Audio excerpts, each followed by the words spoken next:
कीर्तिनिधि पांडे जी, आपका PDF formula तो hit हो रहा है, लेकिन उसको लपक कांग्रेस ने लिया है।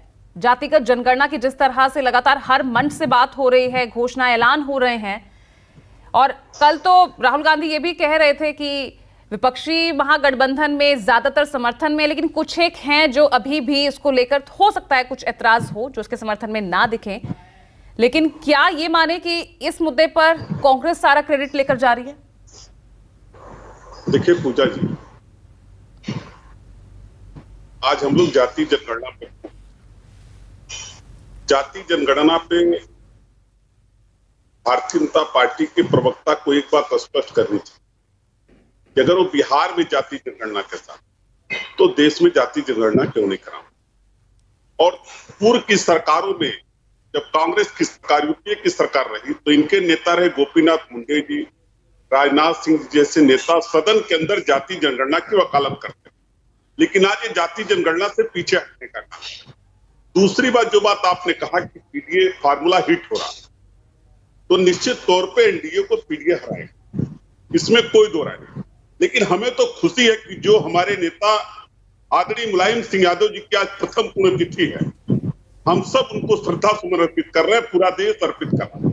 और उनकी जो लड़ाई थी जाति जनगणना की, सामाजिक बराबरी की, उस लड़ाई को अगर कांग्रेस भी लड़ने के लिए तैयार है, कांग्रेस भी उस आवाज को बुलंद करने के लिए तैयार है, तो हम कांग्रेस पार्टी का लगातार स्वागत कर रहे हैं। राहुल गांधी जी के बयान का स्वागत कर रहे हैं कि कम से कम जो लड़ाई समाजवादियों ने शुरू किया था, उसके साथ कांग्रेस पार्टी खड़ी है और जाति जनगणना की वकालत कर रही है।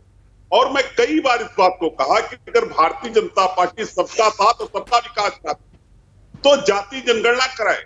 तो जातियां आर्थिक रूप से, सामाजिक रूप से पिछड़ गई हैं। इस 75 साल की आजादी के बाद भी उसको आगे लाने के लिए योजना बनाई जाए, उसको आगे लेने का प्रयास किया जाए। और हमारे नेता रहे समाजवादी नेता डॉक्टर लोहिया ने तो उस वक्त नारा दिया था, संत सोपा ने बांधी गांठ, पिछड़े पांव 100 में 60। तो हम तो करें, जिसकी जितनी हिस्सेदारी हो उसको उतना दिया। वही तो सवाल ना कीर्ति जी, जो राग आपने छेड़ा उसका क्रेडिट कोई और ले जा रहा है। क्या ये एक रार का विषय नहीं बन जाएगा? क्योंकि अखिलेश ने भी तो कहा था ना, आप भी जिस तरह से कह रहे हैं कि चमत्कार हो गया है कि कांग्रेस भी इसका समर्थन करती नजर आ रही है, जो कभी इसके पुरजोर विरोध में उतरती नजर आती थी। पूजा जी, अगर जाति जनगणना भारतीय जनता पार्टी की सरकार, नरेंद्र मोदी जी की सरकार शुरू करा दे, तो हम उनको साधुवाद करवा देंगे पूरे देश में। जो हमारे साथ, जिस लड़ाई को हमारे नेताओं ने शुरू किया, जो उस लड़ाई में हमारे साथ है, हम सबको साधुवाद और धन्यवाद देंगे। और हमने तो नीतीश कुमार जी को, राजद की सरकार और नीतीश कुमार जी की जेडीयू की सरकार को साधुवाद और धन्यवाद दिया। उन्होंने कम से कम देश के अंदर पहल किया, जाति जनगणना के सर्वे आउट किया, लोगों के सामने जाति आंकड़े पेश किए, और जब कोई काम होता तो कुछ त्रुटियां रहती है, उसका भी सुधार हो जाता। लेकिन नीति और नियत साफ होनी चाहिए, जो नीतीश कुमार ने दिखाई है बिहार के अंदर, जिसको जाति जनगणना को जारी किया। भारतीय जनता पार्टी को पूजा जी एक बात स्पष्ट करना चाहिए कि अगर बिहार में वो जाति जनगणना के साथ है, तो देश में क्यों खिलाफ है? ये भारतीय जनता पार्टी का दोहरा चरित्र है और इसको पूरा देश देख रहा।